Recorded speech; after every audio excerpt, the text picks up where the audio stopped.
दोस्तों, स्वागत है आपका आइडिया टॉमो टेक्नो में। दोस्तों, आज की इस वीडियो में हम डिस्कस करने वाले हैं जेनी कैलिपर से रिलेटेड जितने भी क्वेश्चन है सारे जो है हम आज की इस वीडियो में कवर अप करने वाले हैं। जेनी कैलिपर हो या हमारा पंच हो और या हमारा जो है इनसाइड आउटसाइड कैलिपर हो, जितने भी कैलिपर है, जितने भी पंच है, सब आज की वीडियो में हम यहाँ पर डिस्कस करने वाले हैं। तो दोस्तों, यदि आप जो है फिटर ट्रेड थ्योरी से आईटीआई करने वाले हैं, यदि फिटर ट्रेड से आईटीआई करने वाले हैं या आईटीआई कर रहे हैं, तो आपके लिए बहुत ही हेल्पफुल जो है यह वीडियो होने वाला है। यदि आप प्रेजेंट में नालको का एग्ज़ाम देने वाले हैं तो नालको के एग्ज़ाम के पॉइंट ऑफ व्यू से भी काफ़ी अच्छा जो है आपके लिए यह वीडियो रहने वाला है। तो दोस्तों, यदि आपने अभी तक हमारे चैनल आईटीआई टॉमो टेक्नो को सब्सक्राइब नहीं किया है तो चैनल को ज़रूर सब्सक्राइब करें। तो आज की इसमें जो है हम यहाँ पर जेनी कैलिपर से रिलेटेड क्वेश्चन जो है डिस्कस करेंगे। जैसे कि यहाँ पर जो है एक क्वेश्चन हमने लिया है, यहाँ पर लिया है जेनी कैलिपर का जो है दूसरा नाम क्या होता है। जेनी कैलिपर जो है अलग अलग नामों से जाना जाता है और जेनी कैलिपर जो है हमारा कुछ इस प्रकार का होता है। तो दोस्तों, चलते हैं इसके कौन कौन से क्वेश्चन जो है जेनी कैलिपर से यहाँ पर आईटीआई के एग्ज़ाम में या आईटीआई के गवर्नमेंट जॉब के एग्ज़ाम्स में पूछ लिए जाते हैं।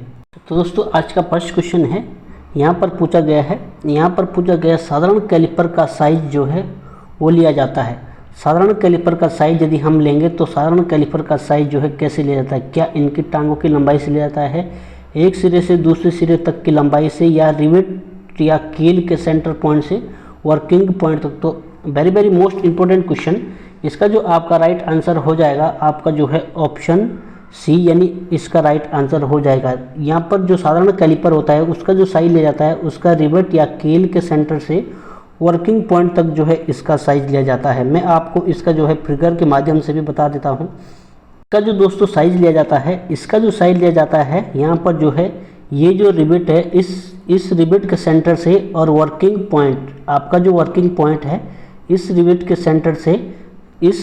सेंटर से और वर्किंग पॉइंट तक के बीच की दूरी से इसका जो है साइज यहाँ पर लिया जाता है साधारण कैलिपर का। चाहे जो कोई भी कैलिपर हो, सभी का साइज जो है वर्किंग पॉइंट से और जो है रिवेट के सेंटर के बीच की दूरी से इसका साइज लिया जाता है। तो दोस्तों, नेक्स्ट क्वेश्चन है वेरी मोस्ट इंपोर्टेंट क्वेश्चन। यहाँ पर पूछा गया है जेनी कैलिपर का दूसरा नाम क्या होता है? क्या ट्रांसफर कैलिपर होता है, हर्मोफ्रोडाइट कैलिपर होता है या मार्किंग कैलिपर होता है? इसका जो राइट आंसर हो जाएगा ऑप्शन बी, यानी सेकंड जो है इसका आंसर हो जाएगा हर्मोफ्रोडाइट कैलिपर जो है जेनी कैलिपर का दूसरा नाम है। और जेनी कैलिपर को हम जो है ऑड लेग कैलिपर भी कहते हैं। इसको जो है ऑड लेग कैलिपर या लंगड़ा कैलिपर, इसका जो है इसके जो टांगें होती है वो असमान होती है, इसीलिए इसको ऑड लेग कैलिपर भी कहा जाता है। मैं इसका जो है फिगर भी दिखा देता हूँ। तो दोस्तों, यह हमारा जेनी कैलिपर है जो कुछ इस प्रकार से दिखता है। जेनी कैलिपर कुछ इस प्रकार से दिखता है। यहाँ पर जो है एक पॉइंट जो है यहाँ पर काफ़ी शार्प होता है। इसका प्रयोग जो मार्किंग के लिए करते हैं, इसका प्रयोग जो है यहाँ पर किसी जॉब पर मार्किंग लाइन खींचने के लिए किया जाता है। यदि हम जो है जेनी कैलिपर की बात करें कि जेनी कैलिपर का जो है प्रयोग कहाँ किया जाता है, तो जो है किसी जॉब की मार्किंग करने के लिए जेनी कैलिपर का प्रयोग किया जाता है। मार्किंग करने के लिए दोस्तों हम यहाँ पर जेनी कैलिपर के साथ जो है स्टील रूल का हम यहाँ पर प्रयोग करते हैं। स्टील रूल के माध्यम से हम यहाँ पर जेनी कैलिपर के द्वारा मार्किंग जो है किसी जॉब पर मार्किंग करते हैं। एंड सेकंड जो है इसका जो सेकंड प्रयोग है वेरी मोस्ट इम्पोर्टेंट, इसका जो है किसी राउंड बार का सेंटर निकालने के लिए भी जो है किया था। मान के चलो हमारा कोई यह राउंड बार है तो इसका सेंटर निकालना है, तो इसका सेंटर निकालने के लिए भी जो है हम जेनी कैलिपर का प्रयोग करते हैं। नेक्स्ट क्वेश्चन है ट्राई स्क्वायर का साइज लिया जाता है। Very most important question. इसका जो राइट आंसर हो जाएगा 5 नंबर का ऑप्शन बी, स्टॉक की लंबाई से जो है ट्राई स्क्वायर का साइज जो है वो लिया जाता है। इसका जो राइट आंसर हो जाएगा ऑप्शन बी इसका राइट आंसर हो जाएगा। ऑप्शन ए नहीं होगा, ऑप्शन बी जो है स्टॉक के अंदरूनी सिरे से ब्लेड के अंतिम सिरे तक जो है हम यहाँ पर ट्राई स्क्वायर का साइज लेते हैं। मान के चलो हमारा जो है ट्राई स्क्वायर कुछ इस प्रकार का है। ये इसका स्टॉक हो गया, ये इसका जो है ब्लेड हो गया। तो स्टॉक के अंदरूनी सिरे से, यानी ये हमारा ब्लेड है, स्टॉक के अंदरूनी सिरे से यानी यहाँ से यहाँ तक के बीच की दूरी से हम जो है ट्राई स्क्वायर का साइज लेते हैं। नेक्स्ट क्वेश्चन है 6 नंबर का। यहाँ पर पूछा गया ट्राई स्क्वायर के बिल्कुल नीचे एक अंडरकट लगाने का क्या उद्देश्य होता है? Very very most important question है ये भी, यह आपका कवर अप होना चाहिए। इसका जो राइट आंसर हो जाएगा ऑप्शन सी, यानी जॉब के किनारों की बर को स्थान देने के लिए ट्राई स्क्वायर के जो है स्टॉक में अंडरकट दिया जाता है। नेक्स्ट क्वेश्चन है 7 नंबर का, खांचे की चौड़ाई मापने के लिए निम्नलिखित में से किस कैलिपर का प्रयोग किया जाता है? खांचे की चौड़ाई मापने के लिए, तो इसका जो राइट आंसर हो जाएगा ऑप्शन डी, यानी इनसाइड कैलिपर का प्रयोग जो है किसी खांचे की चौड़ाई जो है मापने के लिए हम यहाँ पर इनसाइड कैलिपर का प्रयोग करते हैं, क्योंकि इनसाइड कैलिपर जो होता है उसके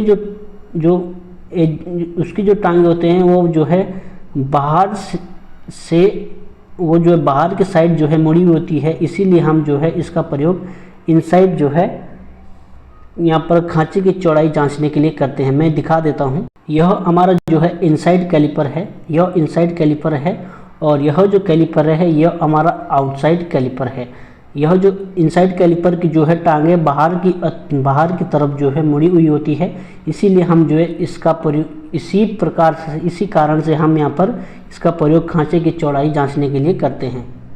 नेक्स्ट क्वेश्चन है very very most important question, यहाँ पर पूछा गया 8 नंबर का, यदि कुछ देर चलाने के बाद एक्सा फ्रेम में नट बोल्ट नया ब्लेड ढीला हो जाए। यहाँ पर पूछने की कोशिश कर रहा है, यदि जो है कुछ देर चलाने के बाद एक्सा फ्रेम में जो है जो नया ब्लेड है वो जो है ढीला हो जाता है, लूज हो जाता है, उसका कारण जो है क्या है? इसका जो राइट आंसर हो जाएगा वो हमारा ऑप्शन ए, यानी बिंग नट का जो है घिस जाना, इसका जो है इसी प्रकार से हमारा जो ब्लेड है वो ढीला हो सकता है। नेक्स्ट क्वेश्चन है 9 नंबर का, यहाँ पर पूछा गया है ठोस पीतल को काटने के लिए किस एक्सा ब्लेड की पिच का प्रयोग करते हैं? इसका जो राइट आंसर हो जाएगा वो हमारा ऑप्शन डी, यानी 1.8 mm के लिए 1.8 mm वाला जो एक्सा ब्लेड होगा, यानी ठोस पीतल यानी सॉलिड ब्रास काटने के लिए हम जो है एक 1.8 mm की जो है पिच वाली ब्लेड का प्रयोग करेंगे। नेक्स्ट क्वेश्चन है, यहाँ पर पूछा गया है एक्सा ब्लेड द्वारा छोटे व्यास के पाइप काटने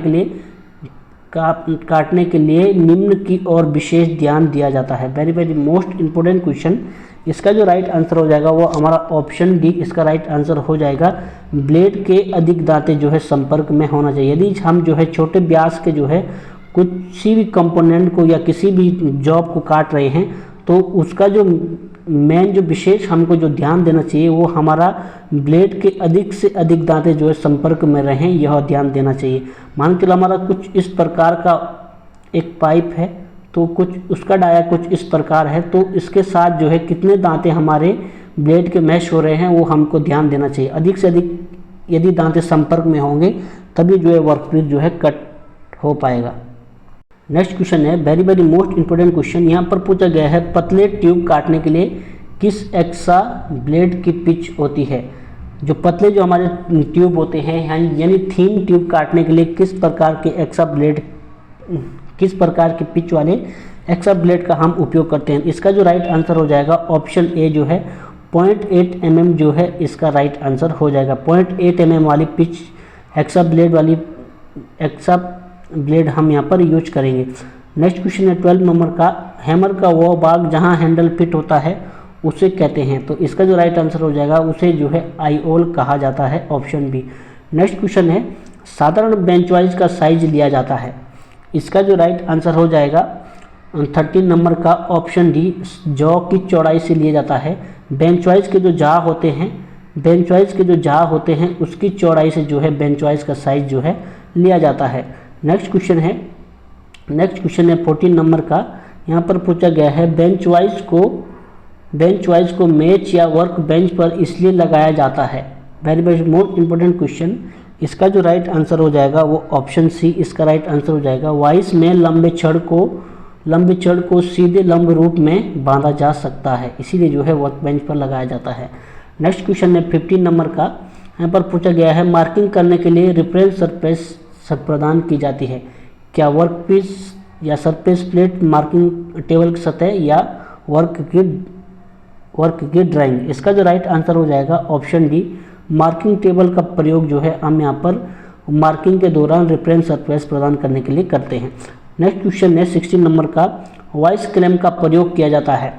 वॉइस क्लेम का प्रयोग कहाँ किया जाता है? इसका जो राइट आंसर हो जाएगा 16 नंबर का ऑप्शन बी, यानी फिनिश जॉब को बचाने के लिए हम जो है वॉइस क्लेम का प्रयोग किया जाता है। ये जो है हमारे एल्यूमिनियम के बने होते हैं और इसका प्रयोग हम जो है यदि हमारा कोई जॉब फिनिश है और थोड़ा बहुत हमको वर्क करना है, फिनिशिंग में वर्क करना है, तो फिनिश सतह को बचाने के लिए जॉब के ऊपर जहाँ के बीच में जो है हम यहाँ पर इसको लगाते हैं। नेक्स्ट क्वेश्चन है 17 नंबर का, यहाँ पर पूछा गया है स्टैंडर्ड स्टील रूल की धातु होती है। इसका जो राइट आंसर हो जाएगा वो हमारा ऑप्शन बी, इसका जो है राइट आंसर हो जाएगा स्टेनलेस स्टील। जो है हमारा जो स्टैंडर्ड स्टील रूल होता है वो हमारा स्टेनलेस स्टील से बना होता है। तो आशा करता हूँ दोस्तों आपको वीडियो अच्छा लगा होगा। दोस्तों वीडियो अच्छा लगा है तो वीडियो को लाइक करना, चैनल को सब्सक्राइब करना। यदि किसी स्टूडेंट को किसी क्वेश्चन में कन्फ्यूजन है, किसी को लगता है कि मेरे द्वारा कुछ क्वेश्चन का आंसर जो है रॉन्ग दिया गया है, तो आप कमेंट बॉक्स में कमेंट कर सकते हैं। मैं एक बार अगेन जो है चेक करके कमेंट बॉक्स में जो है यहाँ पर कमेंट पिन कर दूंगा यदि किसी स्टूडेंट को कुछ डाउट लगता है तो सो दोस्तों वीडियो देखने के लिए thanks for watching and bye bye.